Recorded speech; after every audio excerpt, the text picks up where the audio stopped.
बीटीटीएच novel के previous episode में हमने देखा था मेन हॉल में जैसे ही 10 लाइट टेस्टर्स अपीयर्स होते हैं उस बड़े से हॉल में सारे बंदे बहुत ही ज्यादा एक्साइटेड हो जाते हैं। बहुत सारे एक्सपर्ट अपनी जान की परवाह ना करते हुए वो टेक्निक्स को अपने नाम करने की कोशिश करते हैं और जो बंदा भी कोई एक स्किल के सामने प्रेजेंट होता था पीछे से बहुत सारे एक्सपर्ट्स उसके ऊपर हमला कर देते हैं और बहुत सारे पावरफुल ट्राइब्स बहुत बंदों की इंजर्ड होने का इंतजार करते हैं और उन बंदों के अंदर श्राइन का टीम भी था जो कि कोई भी बंदे के ऊपर हमला नहीं किया था अपने साइड से। और इसी टाइम पर श्राइन नजर देता है एक रेड कलर के स्किल के ऊपर। अब थोड़े टाइम के बाद श्राइन जैसे तैसे करके वो पावरफुल रेड कलर के स्किल के पास प्रेजेंट हो जाता है और बीच में उसको बहुत सारे बंदों का काम तमाम करना पड़ता है। लेकिन जैसे ही श्राइन वो स्किल को टच करता है उसके दूसरे साइड से वो स्किल को पकड़ लेता है चेंटियानान जो की प्रोफाउंड जुआन सेट का चीफ है और इसका गहरा दुश्मनी श्राइन के साथ है। लेकिन श्राइन अपने स्काई डिमन पपेट का इस्तेमाल करते हुए उसको बहुत ही ज्यादा घायल कर देता है। उसके बाद श्राइन चेंटियानान का काम खत्म कर देता है। अब थोड़े टाइम के बाद श्राइन का पूरा टीम ये नोटिस करता है कि सोल पैलेस के झाओजियांग का पूरा टीम एक गोला का आकार लेकर वो बड़े से हॉल के सेंटर पर जा रहा है जहाँ पर वो डाओशेंग लेवल का स्केलेटन प्रेजेंट होता है। डाओशेंग मतलब 10th लेवल। अब लिटिल फेरी डॉक्टर बोलती है सोल पैलेस के बंदे शायद वो डाओशेंग लेवल के स्केलेटन को हासिल करना चाहते हैं। अब थोड़े टाइम के बाद श्राइन को फील होता है कि वो डाओशेंग का स्केलेटन अभी भी जिंदा है। अब यहीं से स्टार्ट होता है बीटीटीएच नोवेल का आगे का पार्ट। इसी टाइम पर श्राइन का पूरा टीम श्राइन को घूरने लगता है। तो थोड़े टाइम के बाद श्राइन अपने हाथों से जियान और क्विंगलिन को पकड़ते हुए चिल्लाते हुए बोलता है तुम सब जल्द से जल्द यहाँ से दूर जाओ क्योंकि मुझे लगता है यहाँ का माहौल बहुत ही ज्यादा खराब होने वाला है। ये सुनकर टियान हुई और लिटिल फेरी डॉक्टर बहुत ही ज्यादा सरप्राइज हो जाते हैं लेकिन वो श्राइन के ऊपर भरोसा करते हैं जिसके चलते वो श्राइन के पीछे जाने लगते हैं। अब जब श्राइन का पूरा टीम बहुत ही पीछे जा रहा होता है सोल पैलेस का झाईजियांग ने स्टोन चेयर के 10 फीट के रेडियस के अंदर एंटर कर लेता है। अब अपने आंखों के सामने इतना ज्यादा पावरफुल डाओशेंग लेवल के स्केलेटन को देखकर झाईजियांग एकदम से बौखला जाता है। तो वो बहुत ही ज्यादा सरप्राइज होते हुए बोलता है क्या सच में ये एक डाओशेंग लेवल के बंदे का स्केलेटन है। अब झाईजियांग वो पावरफुल स्केलेटन को पकड़ने के लिए जैसे ही अपने हाथों को आगे बढ़ाता है वो देखता है सामने के स्पेस में एक हल्की सी लाइन अपीयर होती है और वो स्पेस के अंदर से बहुत सारे पावरफुल टेक्निक्स आकर झाईजियांग के हाथों के ऊपर हमला करने लगते हैं जिसके चलते झाईजियांग अपने हाथों में अचानक से बहुत ही ज्यादा पेन फील करता है। फिर वो इंस्टेंट ही अपने हाथों को पीछे खींच लेता है। अब वो डिस्कवर करता है उसका हाथ ऑलरेडी वो पावरफुल टेक्निक से कवर हो चुका है और उसके बॉडी से खून निकल कर वो स्केलेटन के ऊपर गिर जाता है। अब हमें दिखाया जाता है वो डाओशेंग लेवल के स्केलेटन के ऊपर जैसे ही झाईजियांग का ब्लड गिरता है वो इंस्टेंट ही वो सारे फ्रेश खून को अपने स्केलेटन में ऑब्जर्व कर लेता है जैसे ही कोई सूखा कॉटन पानी को ऑब्जर्व करता है। ये देखकर झाईजियांग का रोंगटे काम जाते हैं। अब हमें दिखाया जाता है वो डाओशेंग लेवल के स्केलेटन के दोनों आंखों में एक रेड कलर का एनर्जी अपीयर हो जाता है। अब ये चीज जब झाईजियांग फील करता है उसको पता चल जाता है ये डाओशेंग लेवल के स्केलेटन के अंदर लाइफ फोर्स आ चुका है जिसके चलते वो अपने सारे सोल पैलेस के बंदों को चिल्लाते हुए बोलता है तुम सब यहाँ से ये प्लान को विड्रॉ करो। अब झाईजियांग भी खुद को बचाने के लिए अपने मुंह को मोड़कर पीछे भागने लगता है लेकिन उसको छोड़कर बाकी के सोल पैलेस के बंदे काफी धीरे धीरे वहाँ से जाने की कोशिश कर रहे थे जिसके चलते डाओशेंग का वो स्केलेटन अचानक से अपने सिर से खड़ा हो जाता है और जैसे ही उसके खाली खोपड़ी में ब्लडी क्लस्टर्स अपीयर होते हैं वो पूरा स्केलेटन ऊपर की तरफ देखने लगता है और उसके मुंह से एक अर्थ शेकिंग रोरोमिट अपीयर हुआ था। एक ही सेकंड में उसकी दहाड़ एक सोनिक वेव टेक्निक में ट्रांसफर हो जाता है। अब जब वो सोनिक वेव टेक्निक सीधे सीधे सोल पैलेस के बंदों को टच होता है क्योंकि वो डाओशेंग लेवल के स्केलेटन के सबसे करीब थे वो सोल पैलेस के बंदों की बॉडी इंस्टेंट ही ब्रेक हो जाता है। अब वो सब एक ही सेकंड में वहीं पर एक्सप्लोड हो जाते हैं और उनकी जगह पर सिर्फ एक ब्लडी फॉग रह गया था। और इतने टाइम के अंदर तो झाईजियांग भी वो स्केलेटन के रेंज से बाहर नहीं जा पाया था लेकिन क्योंकि वो स्ट्रॉन्ग था उसके मूवमेंट्स भी काफी क्विक होता है। इसके वजह से सोल पैलेस के बाकी के बंदों की तरह उसकी फिजिकल बॉडी तुरंत ही एक्सप्लोड नहीं होता या वो बिल्कुल ही नहीं मरता लेकिन फिर भी वो बहुत ही ज्यादा इंजर्ड हो जाता है और वो अपने सर से एड़ी तक का प्रेशर लगा देता है उस सिचुएशन से खुद को बचाने के लिए। अब ये सारी सिचुएशन को देखकर वहाँ पे प्रेजेंट हुए बाकी के एक्सपर्ट्स जो कि बचे हुए 3 टेक्निक्स के पीछे भाग रहे थे वो अपने सपने से जागते हैं और खुद को बचाने के लिए उस हॉल से दूर जाने की कोशिश करते हैं। लेकिन वो डाओशेंग स्केलेटन का सोनिक वेव टेक्निक की वजह से और बहुत सारे एक्सपर्ट्स की मौत हो जाती है इंस्टेंट ही। अब जब बहुत सारे बंदे वो डाओशेंग स्केलेटन से बहुत दूर चले जाते हैं तब वो पीछे मुड़कर उस रूम को देखने लगते हैं जिसमें सिर्फ ब्लड और फॉग ही दिखाई देता है क्योंकि एक ही सेकंड में वो सोनिक वेव ने 100 से ज्यादा एक्सपर्ट्स की जान ले ली थी जिसमें 1000 लेवल के वॉरियर भी शामिल होते हैं मतलब 9th लेवल के वॉरियर्स भी शामिल होते हैं। और जो बंदे वो पावरफुल टेक्निक से खुद को बचाते हैं वो बस अपने ही पसीने से लथपथ होते हैं और उनकी जान में जान आती है। अब इसी टाइम पर टिंगजियान जब झाईजियांग को देखते हैं उनको बहुत ही ज्यादा गुस्सा आता है तो वो चिल्लाते हुए बोलते हैं ओल्ड घोस्ट झाईजियांग तुमने ये क्या कर दिया। अब टिंगजियान की फ्यूरियस आवाज को सुनकर सारे बंदे गुस्से भरे नजर में झाईजियांग को घूरने लगते हैं क्योंकि उन सब ने क्लियरली देखा था झाईजियांग ने अपनी खून को वो स्केलेटन के ऊपर डालने की वजह से ही ये सारी नौबत उन लोगों के सामने आया है। अब झाइशांग जब अपने चारों तरफ बहुत सारे एक्सपर्ट्स को उसी को मारने की इंटेंशन से देखता है, वो अंदर से बहुत ही ज्यादा कड़वाहट फील करता है। उसने कभी भी सोचा नहीं था ये वाला सिचुएशन इतना बदतर हो जाएगा। ये स्केलेटन जिसको अपने पूरे स्ट्रेंथ को खो दिया था, वो एक ही सेकंड में इतना ज्यादा फ्राइटनिंग अटैक को लॉन्च कर पाएगा। अभी झाइशांग अपने चारों तरफ के माहौल को देखते हुए सिचुएशन को संभाल कर बोलता है, मुझे भी इस बात की कोई भी जानकारी नहीं थी कि ये स्केलेटन्स जो कई सालों से डेड हैं, वो इससे अचानक से जाग जाएंगे और इसी की वजह से हमारे हॉल ऑफ सोल के बहुत सारे बंदों की जान भी गई है। क्योंकि भले ही झाइशांग जानता था बड़े से हॉल में प्रेजेंट हुए आधे से ज्यादा एक्सपर्ट्स की जान जा चुका है, लेकिन उसके बावजूद और भी ज्यादा स्ट्रॉन्ग ओपोनेंट रह चुके हैं। वो अकेले ही उन सबके साथ नहीं लड़ सकता था, इसलिए वो जितने भी बंदे मरे हैं उन सबके रिस्पॉन्सिबिलिटीज अपने सर पे लेता है। अब झाइशांग के मुंह से ये सारे आंसर्स को सुनकर श्रेयान एक मिस्टीरियस स्माइल देते हुए बोलता है, अगर झाइशांग आपने अपने फ्रेश ब्लड को वो स्केलेटन्स के ऊपर नहीं गिराया होता तो वो स्केलेटन कभी भी जिंदा नहीं होते। अब क्योंकि सिचुएशन ऐसा हो चुका है, तो अब आप क्या करना चाहते हो? अभी इसी टाइम पर झाइशांग खुद को बचाते हुए बोलता है, हाँ मैं मानता हूँ ये सारी चीजें मेरी वजह से हुआ है, लेकिन अभी हमारा गोल मुझे दोषी ठहराना नहीं है। अगर मैं सही गेस कर पा रहा हूँ तो मरने से पहले वो डाउशिंग लेवल के बंदे ने ये स्केलेटन के अंदर अपने एक थॉट को छोड़ा होगा, जिसके चलते इससे डील करना उतना भी ज्यादा डिफिकल्ट नहीं है। जब तक हम साथ में मिलकर काम करते हैं, हम इसे डेफिनेटली हरा सकते हैं। अभी सुनकर टिंगजान बहुत ही ज्यादा गुस्से में मन ही मन सोचने लगते हैं कि वैसे ही ये झाइशांग की वजह से वो स्केलेटन जग गया और उसके सोनिक वेव टेक्निक की वजह से मेरे बहुत सारे बर्निंग फ्लेम वैली के एक्सपर्ट की जान जा चुका है। अगर अभी के लिए ऐसा सिचुएशन नहीं होता तो मैं कब का ये झाइशांग के ऊपर हमला कर दिया होता इसको मारने के लिए। तो अब जैसे तैसे करके अपने मन में अपनी बातों को दबाकर टिंगजान बोलते हैं, ये डाउशिंग का थॉट इतना डरावना है, अगर कहीं ऐसी और एक सोनिक वेव क्रिएट होती है तो अब पता नहीं बचे हुए बंदों में से और कितना लोग बच पाएंगे। तभी क्राउड में से एक बंदा डरते हुए बोलता है कि क्योंकि हमें यहाँ से स्क्रोल्स मिल चुके हैं तो अभी के लिए हमें यहाँ से बाहर जाना होगा। ये सुनकर झाइशांग काफी टेंशन में बोलता है, यहाँ से सेफली बाहर जाना इम्पॉसिबल है। जिसने भी अपने पैरों को ये बड़े से हॉल के अंदर रखा है वो सभी अभी के लिए स्केलेटन के टारगेट बन चुके हैं। अगर तुम यहाँ से भागने की कोशिश करोगे तो हम में से कोई भी यहाँ से जिंदा नहीं बचने वाला। ये सुनकर शाओयान सोचने लगता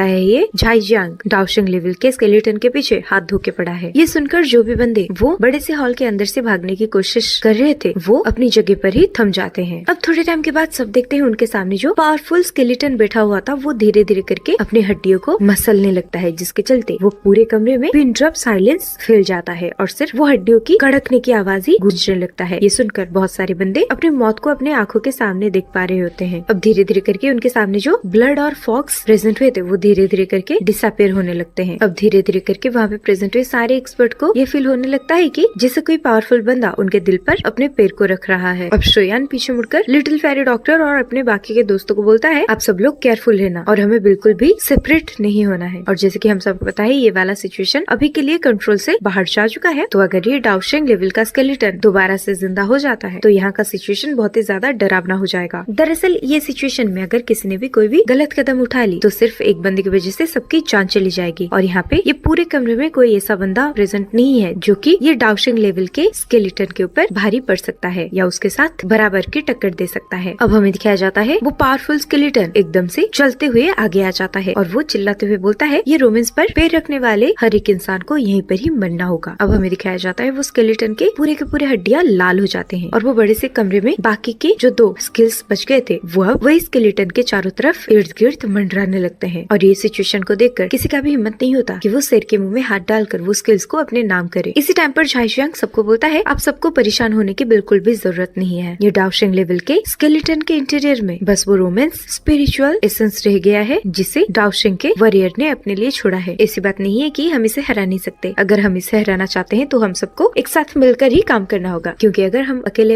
इंडिविजुअली इसके साथ फाइट करेंगे तो क्लियरली हम में से कोई भी इसके हाथ से बच नहीं पाएगा। अब इसी टाइम पर श्वेन बोलता है, सीनियर झाइशांग आप सही बोल रहे हो, लेकिन स्केलेटन आपके ही वजह से जगा है तो पहले आपको ही इसके ऊपर हमला करना होगा। ये सुनकर टिंगजान भी बोलते हैं, हाँ श्वेन सही बोल रहा है, झाइशांग तुम्हें रिस्पॉन्सिबिलिटी लेनी होगी। अगर तुम चाहते हो कि हम सब मिलकर तुम्हारे साथ ये सिचुएशन को डील करें तो फिर सबसे पहले फाइट तुम्हें ही करना पड़ेगा। अब ये सुनकर बहुत सारे एक्सपर्ट भी श्वेन और मास्टर टिंगजान की बातों में अपने सर हिलाने लगते हैं, क्योंकि वैसे भी वो पहले ये झाइशांग की वजह से बहुत बड़े बड़े प्रॉब्लम का फेस कर चुके हैं, तो अब वो बिल्कुल भी झाइशांग की बातों में नहीं फंसने वाले। अब ये सारी बातों को सुनकर झाइशांग का फटके चार हो गया था। अब वो मन ही मन सोचता है कि श्वेन ने एक मीठी छुरी का काम किया है जिसकी वजह से मैं एक बहुत बड़े प्रॉब्लम में फंस गया हूँ, लेकिन ये वाली सिचुएशन में झाइशांग अपने कदमों को पीछे बिल्कुल भी नहीं ले सकता। तो ये सुनकर झाइशांग अपनी दिमाग के घोड़े को दौड़ाते हुए बोलता है, हाँ आप सब सही बोल रहे हो, लेकिन अभी के सिचुएशन के लिए मैं आपको बता देता हूँ कि यहाँ पर जितने भी कम एक्सपर्ट्स बचेंगे हमारे यहाँ पर बचने की चांसेस कम होते जाएंगे। तो भले ही हमारे बीच में दुश्मनी हो, लेकिन अभी के लिए हम सबको एक साथ मिलकर काम करना पड़ेगा। ये सुनकर श्वेन स्माइल करते हुए बोलता है, सीनियर झाइजियांग आप बिल्कुल भी चिंता मत करो, हम आपको इतनी आसानी से वो स्केलेटन के हाथ में बिल्कुल भी सौंपने नहीं वाले, ना ही उसके हाथों से मरने देंगे। अब ये सारी बातों को झाइजियांग सुनकर सर चकराने लगता है और उसके पैर की जमीन खिसक जाता है। अब इसी टाइम पर क्राउड से एक बंदा बोलता है, ज्यादा एक्टिंग मत करो, अगर कुछ करना है तो करो, क्योंकि सामने देखो वो पावरफुल स्केलेटन अब धीरे धीरे उसके आसपास प्रेजेंट हुए सारी ब्लडी फॉग को ऑब्जर्व कर रहा है, जिसके चलते वो और भी ज्यादा ताकतवर हो रहा है। ये देखकर सभी के सभी लोग सरप्राइज हो जाते हैं। अब ये देखकर श्वेन काफी डीप आवाज में बोलता है, ओल्ड मास्टर झाइजियांग तुम्हारा अटैक करने का टाइम आ चुका है। ये सुनकर झाइजियांग अपनी मनी मन श्वेन को मारने की प्लानिंग कर देता है, लेकिन अपने फेस के एक्सप्रेशंस ना चेंज करते हुए बोलता है, मुझे ये सारी चीजें पहले से पता है, तुम्हें ज्यादा बकबक करने की कोई जरूरत नहीं श्वेन, क्योंकि झाइजियांग समझ गया था उसके पास टाइम पास करने का और टाइम नहीं है। अब वो काफी स्पीडली हॉल के सेंटर की तरफ जाने लगता है और उसका टारगेट होता है वो डाओशिंग लेवल का स्केलेटन। अब यहाँ हमें दिखाया जाता है वो डाओशिंग लेवल का स्केलेटन अपने सामने एक पावरफुल इंसान को आते हुए देख वो अपने कदम को आगे बढ़ाने लगता है। अब जब वो डार्क रेड स्केलेटन हैंड झाइजियांग की तरफ आगे बढ़ने लगता है, वो स्केलेटन के हाथ की वजह से सामने का स्पेस फट जाता है। अब एक ही सेकंड में जब वो स्पेस झाइजियांग के सामने अपेयर हो जाता है। इतने ज्यादा टेरिफाइंग स्पीड को देखकर झाइजियांग का पतलून गीला हो जाता है। अब वो अपनी फिस्ट पे बहुत सारे डाउकिस को इकट्ठे करते हुए वो स्केलेटन के ऊपर थ्रो करता है, और जैसे ही झाइजियांग का वो अटैक स्केलेटन के हाथ में टच होता है, वो स्केलेटन की हाथ एकदम स्टील के हाथ की तरह एक कदम पीछे चला जाता है। और मैं आपको बता दूं, उसके सामने जो झाइजियांग प्रेजेंट था वो एकदम से 10-12 कदम पीछे चला जाता है। अब झाइजियांग का हालात बहुत ही ज्यादा टेरिफाइंग लग रहा था, लेकिन झाइजियांग तो बहुत ही ज्यादा जिद्दी है, क्योंकि उसको सोल पैलेस से ऑर्डर मिला था कि उसे जैसे तैसे करके अपने साथ वो स्केलेटन को सही सलामत लेकर ही जाना है, इसीलिए वो बिल्कुल भी टाइम वेस्ट नहीं करता। अब जैसे ही उसका बॉडी स्टेबलाइज करता है, वो सीधा सीधा दोबारा से वो पावरफुल स्केलेटन के ऊपर हमला करने के लिए आगे बढ़ता है। और ये सारी चीजों को श्वेन का पूरा टीम बहुत दूर से देख रहा होता है, क्योंकि उन्हें समझ में नहीं आता ये सिचुएशन में वो क्या करे, क्योंकि ये डाओशिंग लेवल का स्केलेटन सच में बहुत ही ज्यादा ताकतवर है। इवन उसके सामने झाइजियांग का पावर भी कुछ काम का नहीं है, जो कि फिलहाल के लिए डाओजुन 5 स्टार पर है। और मैं आपको बता दूं, डाओजुन और डाओशिंग के लेवल के अंदर बहुत ही ज्यादा फर्क है, जो फर्क को आप ये फाइटिंग के दौरान देख पा रहे हो। सारे बंदे सोचने लगते हैं कि अगर डाओशिंग लेवल का स्केलेटन इतना ज्यादा पावरफुल हो सकता है, अगर वो स्केलेटन का मालिक यहाँ पे जिंदा होता, उसके अंदर कितना ज्यादा पावर्स होते। और वहाँ पे प्रेजेंट हुआ कोई भी बंदा कभी भी ये एक्सपेक्ट नहीं किया था कि एक डाओशिंग लेवल का स्केलेटन इतना ज्यादा ताकतवर हो सकता है। अब वो देखते हैं उनके सामने से बहुत सारे ह्यूमन पपेट्स झाइजियांग के ऊपर सीधे के सीधे अटैक करने लगते हैं, और सब लोग तो सरप्राइज तब हो जाते हैं जब उनको रियलाइज होता है ये वही ह्यूमन पपेट्स हैं, जो कि कुछ टाइम पहले पूरे तरीके से डिस्ट्रॉय हो चुके थे। और लास्ट टाइम की बैटल में ये ह्यूमन पपेट्स के हाथ से बहुत सारे एक्सपर्ट्स की जान चली गई थी, लेकिन सारे एक्सपर्ट के मर्ज पावर्स की वजह से बहुत सारे पपेट्स मर गए थे, लेकिन शायद फिर भी 6 पपेट्स जिंदा बच गए थे उन सब के अटैक से। अब अपने आंखों के सामने और भी ह्यूमन पपेट्स को देखकर झाइजियांग का आंखें नम हो जाती है। वो वैसे भी पहले से बहुत ही ज्यादा घायल हो चुका था, और अगर उन दोनों के बीच में दोबारा से ये ह्यूमन पपेट्स कूद जाएंगे तो फिर 10 सेकंड के अंदर ही झाइजियांग का खेल खत्म हो जाएगा। अब ये देखकर झाइजियांग खुद को बचाने के लिए पीछे जाने लगता है। जाते जाते वो चिल्लाते हुए बोलता है, तुम बाकी के बंदे किस मुहूर्त का इंतजार कर रहे हो, जल्दी से अटैक करो ये ह्यूमन पपेट्स के ऊपर। अब ये सारी बातों को सुनकर हेवन डिमन फिनिक्स ट्राइब के बंदों को समझ में आ गया था कि अभी के लिए वो सिर्फ यहाँ पर खड़े होकर कोई अच्छे मोमेंट का इंतजार नहीं कर सकते। तभी इसी टाइम पर उसका नजर जाता है टिंगजन और विट लाइटनिंग पावेलियन बंदों के ऊपर, क्योंकि उस टाइप के बंदे 5 स्टार डाओजुन पर पहुंच गए हैं। अब वो बंदा अपने हाथों को श्वेन और टिंगजन की तरफ मूव करते हुए बोलता है, टिंगजन और मेरे यंग फ्रेंड सोयान, क्यों ना हम सब 4 मिलकर ये ह्यूमन पपेट के ऊपर अटैक करें, जिसके चलते झाइजियांग वो डाओशिंग लेवल के स्केलेटन को हरा पाए। ये सुनकर श्वेन वो मिस्टीरियस ब्लैक ग्रो इंसान को घूरने लगता है, क्योंकि वो समझ गया था कि ये बुढ़े को डर है, अगर सबके सब एक दूसरे के साथ फाइट करने के बाद एग्जॉस्ट हो जाते हैं, श्वेन के पास सबसे ज्यादा पावर बच जाएगा, जो कि उसके लिए बहुत ही ज्यादा डिसएडवांटेज है, जिसके चलते वो श्वेन को बहुत बड़ी डेंजरस सिचुएशन में खींचना चाहता था। अब इसी टाइम पर श्वेन देखता है टिंगजन अपने सर को हिलाते हुए वो ह्यूमन पपेट्स के साथ लड़ने के लिए राजी हो जाते हैं। उसके बाद श्वेन के पास कोई दूसरा रास्ता नहीं बचता, तो वो अपनी चारों तरफ की सिचुएशन को देखते हुए बोलता है, मैं इन 6 ह्यूमन पपेट को आप सभी के ऊपर छोड़ता हूँ। अब ये सुनकर बाकी के एक्सपर्ट श्वेन को बोलते हैं, मिस्टर श्वेन आप टेंशन मत लो, ये पपेट्स आपको बिल्कुल भी डिस्टर्ब नहीं करेंगे। अब श्वेन जाते जाते अपने टीम मेंबर्स को बोलता है, तुम सब भी अपना ख्याल रखना, और अगर सिचुएशन बदतर हो जाए तो तुम लोगों की पहली प्रायोरिटी तुम खुद होना, मेरे बारे में मत सोचना, मैं खुद ही अपने आप को प्रोटेक्ट कर सकता हूँ। अब हमें दिखाया जाता है टिंगजन, सोयान, फेंगक्विंगर का भाई और वो मिस्टीरियस रोब बंदा झाइजियांग के साथ मिलकर वो डाओशिंग लेवल के स्केलेटन को घेर लेते हैं। और जैसे ही यहाँ पर श्रैन के ग्रुप अटैक करना स्टार्ट किया था, हॉल के प्रेजेंट हुए बाकी के एक्सपर्ट्स भी ह्यूमन पपेट्स के साथ लड़ने के लिए एक्शंस लेते हैं। अब इधर झाईचांग अपने सामने ये 4 पावरफुल बंदों को देखकर बहुत ही ज्यादा खुश हो जाता है और उसकी जान में थोड़ी सी जान आती है। और मैं आपको बता दूं, ये 5 बंदे इंडिविजुअली बहुत ही ज्यादा स्ट्रॉन्ग है। भले ही श्रैन इन सब के मुकाबले बहुत ही ज्यादा यंग हो, लेकिन श्रैन के बॉडी के अंदर बहुत ही ज्यादा टेरिफाइंग स्ट्रेंथ है और यूनिक टेक्निक्स है, जिसकी वजह से श्रैन को कोई भी अंडर एस्टिमेट गलती से भी नहीं कर सकता। और मैं आपको बता दूं, वो जो ब्लैक रोप में बंदा था वो कोई और नहीं, हेवन डेमन फिनिक्स ट्राइब से हुआन जुआन है, जो कि हेवन डेमन फिनिक्स ट्राइब का एल्डर है। अब वो चिल्लाते हुए अपने सारे दोस्तों को बोलता है अटैक। अब वो अपने फिनिक्स विंग्स को वहीं पर ही समन कर देता है, जिसके चलते वो बहुत ही ज्यादा स्पीडली वो स्केलेटन की तरफ जाने लगता है। अब इसी टाइम पर शोयान, विंग जुजे और टेंगजान भी काफी स्पीडली झाईजांग के पास प्रेजेंट हो चुके थे और अब वो अपनी बॉडी से डाउ की पावर को रिलीज करते हुए वो डाउशिंग लेवल की स्केलेटन को कवर कर लेते हैं। अब सब एक एक करके अपनी पावरफुल टेक्निक को वो पावरफुल डाउशिंग लेवल के स्केलेटन के ऊपर थ्रो करने लगते हैं, जिसके चलते वो स्केलेटन के ऊपर जो लाइट चमक रहे थे वो धीरे धीरे डिम होने लगते हैं। अब जब श्राइन का पूरा टीम देखता है उनका मर्ज अटैक धीरे धीरे करके सक्सीड हो रहा है, उनके मन में भी एक खुशी फैल जाती है, जिसके चलते उनकी अटैकिंग स्किल्स इंक्रीज हो जाता है। अब जब श्राइन अपने 3000 बर्निंग फ्लेम की मदद से वो पावरफुल स्केलेटन के ऊपर हमला करता है, वो देखता है कि उसके हमले की वजह से वो डाउशिंग का स्केलेटन थोड़ा सा वीक हो जाता है, जिसके चलते वो स्केलेटन के बॉडी के अंदर से कुछ लेटर्स बाहर आने लगते हैं। ये देखकर श्राइन बहुत ही ज्यादा सरप्राइज हो जाता है और उसे समझ में आ जाता है कि ये सारे टेक्निक शायद टियान क्लास की 2 टेक्निक है। अब श्रेयन खुद समझ जाता है कि वो बाकी के 10 स्किल्स वो तो लोगों को गुमराह करने के लिए है, असली है टियान क्लास की टेक्निक तो ये स्केलेटन के अंदर मौजूद है और शायद इसलिए ही झाईजांग ये हड्डियों का पीछा नहीं छोड़ रहा है और शायद उसे पहले से ही मालूम है असली टेक्निक्स तो ये हड्डियों के अंदर ही प्रेजेंट है। अब ये देखकर श्रेयन बहुत ही ज्यादा एक्साइटेड हो जाता है। इसी टाइम पर जब वो अपने दूसरे टेक्निक को वो स्केलेटन के दूसरे साइड में थ्रो करता है, उसके स्केलेटन के दूसरे हिस्से से कोई भी मिस्टीरियस लेटर्स बाहर नहीं आते, तो वो समझ जाता है शायद ये स्केलेटन के 3 हड्डियों में ही पावरफुल टेक्निक्स है और ये हड्डियों के ऊपर छुपे हुए मिस्टीरियस लेटर्स ही टियान क्लास की 2 टेक्निक्स है। अब ये समझने के बाद श्रेयन ज्यादा टाइम वेस्ट नहीं करता, क्योंकि वो नहीं चाहता था ये सारी चीजों के बारे में सारे बंदों को पता चले। अब अपने आंखों के सामने डाउशिंग लेवल के स्केलेटन को वीक होते हुए देख झाईजांग बहुत ही ज्यादा एक्साइटेड होते हुए चिल्लाते हुए बोलने लगता है, हम सबको मिलकर और भी ज्यादा पावरफुल अटैक को ये स्केलेटन के ऊपर थ्रो करने की जरूरत है, क्योंकि ये स्केलेटन अपने लास्ट लिमिट तक पहुंचने ही वाला है। ये सुनकर बाकी के लोग ऐसे रिएक्ट करते हैं जैसे कि वो झाईजांग की बातों को सुने ही नहीं, क्योंकि उन सबको पता है ये पावरफुल स्केलेटन के साथ लड़ाई करना कितना ज्यादा मुश्किल है। चाहे वो जितना भी पावरफुल टेक्निक को वो स्केलेटन के ऊपर थ्रो करे, लेकिन फिर भी वो स्केलेटन एंड में वो पावरफुल टेक्निक को संभाल ही लेता था जैसे तैसे करके। अब ये देखकर बियर बीस्ट और टाइगर बीस्ट अपने साथ बात करते हैं कि हम ये ह्यूमन पपेट के साथ क्यों लड़ रहे हैं, असली टेक्निक तो वो डाउशिंग लेवल के स्केलेटन के पास है, जिसके चलते वो दोनों भी अब डाउशिंग के स्केलेटन के ऊपर अपने पावरफुल पंच को थ्रो करने लगते हैं। अब सब देखते हैं उनके सामने वो जो पावरफुल स्केलेटन था वो मूव करना बंद कर देता है। ये देखकर झाईजांग बहुत ही ज्यादा सरप्राइज हो जाता है, लेकिन वो चिल्लाते हुए अपने बाकी के 4 पावरफुल दोस्तों को बोलता है, चलो हम इसके ऊपर लास्ट अटैक करते हैं। लेकिन ये साइलेंस को श्रेयन समझ जाता है कि ये सुनामी के पहले का शांत माहौल है, जिसके चलते वो पीछे मुड़कर अपने सारे दोस्तों को बोलता है, तुम लोग क्विकली ये हॉल से बाहर जाओ। ये सुनकर लिटिल फेरी डॉक्टर और उसके सारे दोस्त सरप्राइज हो जाते हैं, लेकिन वो श्रेयन से कुछ पूछ पाते, वो पहले श्रेयन की बातें सुनकर पीछे जाने का डिसीजन लेते हैं। उसके बाद सचमुच जब वो 5 पावरफुल बंदे वो डाउशिंग लेवल के स्केलेटन के ऊपर अपने पावरफुल पंच को थ्रो करते हैं, वो स्केलेटन एकदम से दहाड़ते हुए बोलता है, skeleton great heaven creation palm, जिसकी वजह से वो पूरे रूम में बहुत ही ज्यादा पावरफुल फॉग रिलीज होने लगता है, जिसके चलते श्रेयन काफी स्पीडली पीछे मुड़कर भागने लगता है। अब ये देखकर टेंगजेन, झाईजांग सब पीछे मुड़कर भागने लगते हैं और बोलते हैं, हमें जल्द से जल्द यहाँ से बाहर निकलना चाहिए, नहीं तो हम सब यहीं पर मारे जाएंगे। अब वो डाउशिंग लेवल का स्केलेटन अपने एक हाथ में बहुत सारे पावरफुल डाउकी को इकट्ठे करने लगता है, जिसके चलते उसका राइट हैंड बहुत ही ज्यादा डार्क रेड हो जाता है। अब थोड़े टाइम के बाद हमें दिखाया जाता है वो सारे डाउकी पावर्स एक छोटे से रेड डॉट में ट्रांसफॉर्म हो जाते हैं। अब वो पावरफुल स्केलेटन अपने हाथ को ऊपर उठाते हुए अपने बॉडी की पूरे ताकत को थ्रो करते हुए वो छोटे से डॉट को जमीन पर दे मारता है। जब उसका पावरफुल पाम जमीन पर लैंड करता है, उस फ्लोर में से कुछ भी आवाज नहीं आता, लेकिन हमें दिखाया जाता है नीचे का वो पूरा फ्लोर डिसअपीयर हो जाता है और सिर्फ मिट्टी ही मिट्टी दिखाई देता है और वो नीचे मिट्टी के सरफेस में काले कलर का एक बड़ा सा सर्कल अपीयर हो जाता है, जिसके बाद वो धीरे धीरे वो पूरे कमरे में फैलने लगता है और जब वो ब्लैक सर्कल कोई भी चीज को टच कर रहा था वो सारी चीजें डिसअपीयर होती जा रही थी और इसे बोलते हैं ट्रू डिसअपीयरेंस। और ये चीज को देखकर वहाँ पे प्रेजेंट हुए सारे एक्सपर्ट की आंखें नम हो जाती है। अब धीरे धीरे करके वो ब्लैक सर्कल और भी स्पीडली सारे बंदों के पास आने लगता है और वो ब्लैक होल का सक्शन फोर्स की वजह से वो होल के आसपास के एक्सपर्ट जो कि काफी स्पीडली आगे बढ़ रहे होते हैं वो पावरफुली वो होल के अंदर खींच लिए जाते हैं और वो ब्लैक सर्कल को टच करते हुए उनकी बॉडी पूरा का पूरा गायब हो जाता है। इवन इफ उनका नामो निशान तक मिट जाता है। अब ये देखकर वो हॉल में प्रेजेंट हुए बाकी के बंदे डर के मारे चिल्लाने लगते हैं और ये सारी चीजें अपनी आंखों के सामने देखने के बाद श्रेयन एकदम से डर जाता है और श्रेयन अचानक से हवा में खुद को पॉज कर देता है, क्योंकि धीरे धीरे करके वो ब्लैक सर्कल जैसे ही श्रेयन की तरफ आ रहा था, श्रेयन का पावर धीरे धीरे फ्रीज होता जा रहा था, जिसके चलते श्रेयन खुद को बचाने के लिए पीछे मुड़कर उसके पास जितने भी पावरफुल टेक्निक है वो एक एक करके वो ब्लैक सर्कल के ऊपर थ्रो करने लगता है। सबसे पहले वो यूज करता है फ्लेम फ्लिटिंग सुनामी को, फिर ओपन माउंटेन सिल, फिर शी शिपिंग सिल टेक्निक को इस्तेमाल करता है और ये सारे टेक्निक जब काफी स्पीडली वो ब्लैक सर्कल के करीब पहुंच जाते हैं वो पूरी तरीके से डिसअपीयर हो जाते हैं। और इधर हमें दिखाया जाता है सर्कल की फैलने की स्पीड में बिल्कुल भी कोई भी फर्क नहीं आया था। अब श्रेयन अपने हैंड साइंस को चेंज करते हुए अपने सामने एक 3000 इल्यूजनरी बॉडी को क्रिएट करता है, जिसके चलते श्रेयन के सामने उसका एक स्पिरिचुअल अवतार प्रकट हो जाता है। अब श्रेयन अपने पैरों को वो अवतार के कंधों में रखकर उसे प्रेस करते हुए ऊपर की तरफ स्पीडली आने लगता है। अब हमें दिखाया जाता है फाइनली श्रेयन का ये टेक्निक सक्सेसफुली सक्सेड हो जाता है और श्रेयन वो हॉल के बाहर की तरफ आ चुका था। अब श्रेयन देखता है उसके सोल अवतार को जैसे ही वो ब्लैक सर्कल टच करता है वो एकदम से गायब हो जाता है। अब हमें दिखाया जाता है हेवन डेमन फिनिक्स का एल्डर हुआनजुई खुद को बचाने के लिए काफी स्पीडली अपने हेवन डेमन फिनिक्स टाइप का विंग्स को इस्तेमाल करते हुए काफी स्पीडली ऊपर आने लगता है और अब वो भी फाइनली वो बड़े से हॉल से बाहर आ जाता है। और यहाँ हमें दिखाया जाता है जो भी बंदे अपनी जान को बचाकर वो बड़े से हॉल से बाहर आ चुके थे वो अब चैन की सांसें लेते हैं और उनकी जान हलक पर आ चुका था। अब अपने सामने फैलते हुए ब्लैक सर्कल को देखकर वो बहुत ही ज्यादा डर जाते हैं। अब हमें दिखाया जाता है वो ब्लैक सर्कल जैसे ही हॉल के एंड में प्रेजेंट हो जाता है वो धीरे धीरे करके डिसअपीयर हो जाता है। अब ये देखकर श्रेयान और क्विंगलिंग बहुत ही ज्यादा सरप्राइज हो जाते हैं, क्योंकि उन्होंने अभी अभी अपने सामने यमराज को देखा था। अब श्रेयान देखता है उस रूम के सेंटर में जो डाउशिंग लेवल का स्केलेटन अपीयर हुआ था उसके बॉडी के पावर्स एकदम से सरप्रेस हो चुके थे। अब श्रेयान हल्की आवाज में अपने सारे दोस्तों को बोलता है मेरे ख्याल से ध्यान क्लास का वो 2 पावरफुल टेक्निक इसके अंदर है, और जैसे ही इसने वो सारे टेक्निक्स को सबके सामने परफॉर्म करके दिखा दिया है तो अभी